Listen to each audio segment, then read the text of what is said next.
Hier, 1300 personnes ont appris qu'elles allaient perdre leur job chez Bell Media. 6 stations de radio vont cesser leurs émissions. Quand même un géant comme Bell n'arrive plus à protéger ses médias et ses salles de nouvelles, l'heure est grave. C'est l'ensemble de l'information qui est menacé et l'ensemble de ses artisans aussi, M. le Président.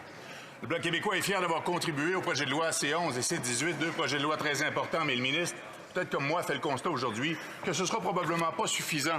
Alors, qu'est-ce qu'il propose, le ministre, à la lumière de ces nouvelles pertes d'emplois pour mieux protéger la diversité de l'information? Bravo! Honorable ministre du Patrimoine canadien.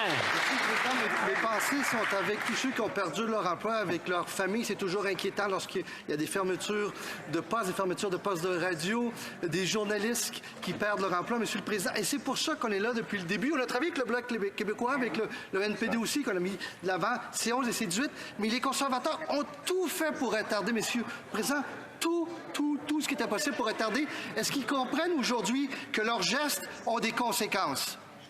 Honorable député de Drummond.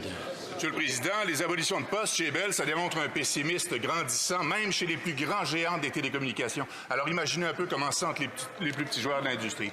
Il faut se demander si vraiment les programmes fédéraux actuels et les redevances qu'on va tirer de ces 18 vont suffire à assurer la survie de l'information. Le Bloc québécois propose la création d'un fonds dédié, distinct des programmes actuels, complètement destiné à la protection des médias d'information et des salles de nouvelles. Je pense qu'on est rendu là, Monsieur le Président. Qu'est-ce qu'il en pense, le ministre? Est-ce qu'il est prêt à collaborer avec nous, à travailler avec nous pour élaborer un tel fonds? Voilà! L'honorable ministre.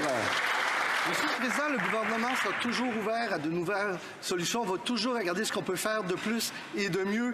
Mais lorsqu'on a mis la taxe, le crédit d'impôt sur la masse salariale pour les médias, les conservateurs étaient contre. Lorsqu'on a créé le fonds pour les médias en région, les conservateurs étaient contre. Lorsqu'on a mis le projet C11 de l'avant, les conservateurs étaient contre. Et lorsqu'on a mis C18 de l'avant, les conservateurs, encore une fois, étaient contre. Est-ce qu'ils comprennent que leurs gestes ont des conséquences réelles, Monsieur le Président? Absolument.